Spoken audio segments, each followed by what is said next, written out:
Alright, well, as the, well, I'm going to say new ice age develops out there, again, I really do like snow, but we've got to draw the line somewhere, haven't we? It's becoming quite famous, this view now, isn't it? Right, so again, another day of being stuck in. I mean, we were supposed to go pick up a new car today. It doesn't look like it now. I thought I'd get out the box with the majority of my dad's old ones in, and my Class 40, of course. Always keeping 61572 there safe. I mean, always safe like this. Not piled, well, nothing piled on top of her, either when she's out or especially in the box, because of course she's a runner again now. Well, hopefully she'll run like she did next time. Next time I get her out, I mean, I'll give her another run next time I get the layout up, which will be very soon. But today I thought we'd take a look at these two. Well, one at a time. We'll look at this one first. They're both old Lima Class 87s. Now you would have seen these briefly. Just get in a comfortable position. There we go. Now you would have seen these briefly. Move the tripod.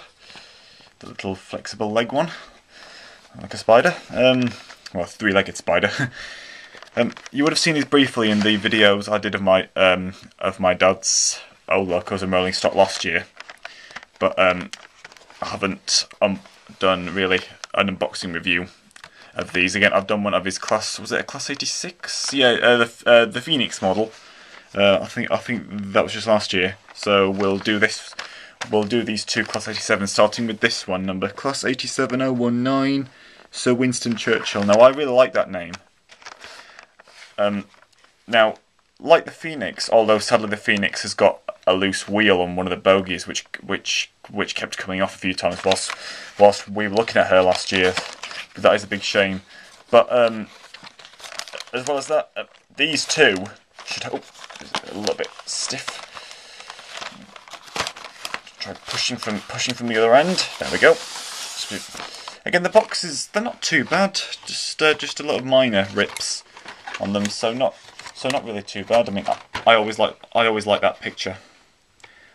Old Lima models.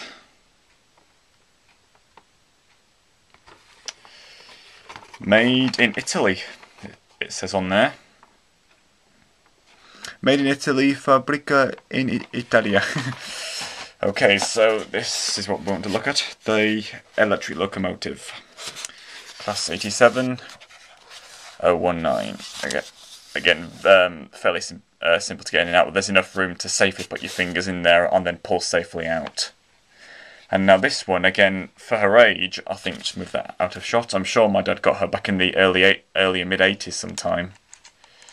And it looks like her pantograph doesn't look. It looks like it doesn't stay. Oh, it does. It does. Yeah, it does. Just carefully push down there, and okay. There we go. Got to be careful with that. So a double-sided pantograph here, and the leg parts at both ends. I think the other one may be different. I think the other one may just be held up by a single one. I don't know. We'll have a look when we look at that one in a few minutes. Just get off that bit of polystyrene there one. It's kind of wedged itself in there. Ah, got it. There we go. This is a smart-looking model, and you've probably already guessed it. She still looks like a runner, and I definitely will. I mean, I have to give this 87 and the other one a try, because it's been about eight or 9 years since we last ran these two. I can remember, again, when the light used to be much smaller before I got more decent bits of track, and I think when I was still using track mats, well, a track mat size layout, that I did get both these Class 87s out, and I had them pulling. If I do manage to get them running, if we do manage to get them running to a good standard, I'll have to do videos of them, as well as running light engine, pulling coaches like these as well. Yep. Some of my dad's old intercity ones. I've done a video of my Class 47 Windsor Castle pulling these during Easter last year, so I'll have to film one or a few of my dad's old ones pulling these. Again, as I said, I would film the Phoenix running, but it's that loose wheel. We'll have to see what we can do with that. I mean, that is a very nice looking model, and quite fairly detailed around the pantograph area on the top. I mean, you know, again, have to be quite careful with that. I mean, you know, you've got these sort of wires, well, lines going over there. The roof is pretty well done, and there's barely any marks or scratches. This one is still in very, very, very good condition. You know, again, so some of them, they're still runners, but they've got, again, just like the B12. She's again, I'm very glad that she's running again, but body condition isn't brilliant. You know, just little bits of minor damage. Again, you know, some have marks, cracks, little chips out, missing buffers. But this one, she's got all the buffers, again, which aren't spring, of course, but she's still got them all. Again, my dad's Deltic model, again, which we were also running a while back, has sadly lost all her buffers. But there's practically no marks or scratches on there at all.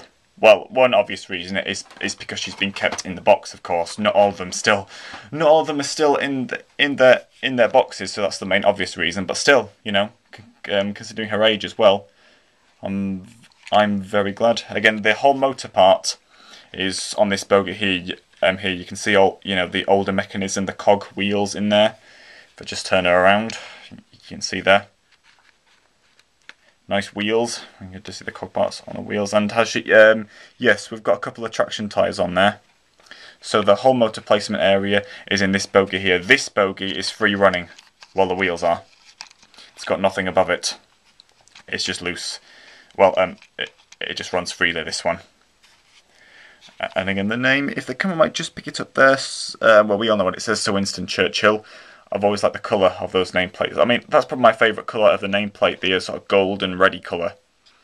And the Intercity logo, of course, and in the famous, well-known BR blue with yellow ends. Again, when I was last at Carlisle, there was a class 87. Oh, what was its name again? There was an 87 and an 86, both in this livery, in the side sidings at Carlisle. They usually, not as much as they used to, but they usually have some older trains or older locos in those sidings. So yeah, still very, very good condition. So Winston Churchill, very smart looking model. Should definitely be running again one day. Hopefully soon. I'm really hoping to make videos of this one and the other one as well, which we're going to look at in a second. Very beautiful model, and of course, as yeah, you mean the detail there, even though it's more or less, well, some of it's a mould, or that looks sort of separately fitted. That is very nicely done. Very nicely done indeed. And probably, I mean, again, the side parts, ventilated parts along there. My dad, of course, was pulled by every single class 87. So it would have meant these two as well. Also Winston Churchill, and the other one. What's the other one called? In fact, I'll say that out when we look at that one. I mean, nice sort of hand read. Just move it back into better focus. Sort of handrail detail, should I say, on the doors. Again, the doors, of course, don't open, but you've got handles. It really is a very nice model. Again, the lights part there. Again, it's all a mould, of course. You know, the wires there. It's all moulded on, but of course that's acceptable for a model this age. But it is really nice. So again, West Coast Mainline Express locomotives back in their days, the 87, of course, and my dad was pulled by every single one. Every single one. Usually, he went down to London, down to Euston on them at times, but he mostly travelled between Carlisle and Glasgow. Because again, of course, I lived my early years in Carlisle, and my dad pretty much, my dad spent half, he spent half, or if not, so far the majority. He spent the majority of his life up there. Again, both me and him were born up there in the northwest LMS territory, and where these ran. So again, it's good to think that, not only you yourself, but family members have quite a railway history as well. And these are part of my dad's, so I'm so glad that the models of these are still in fantastic condition and are still well protected in their boxes. Even open windows as well. Okay then, join me again shortly when we look at the other one, which is in Intercity livery.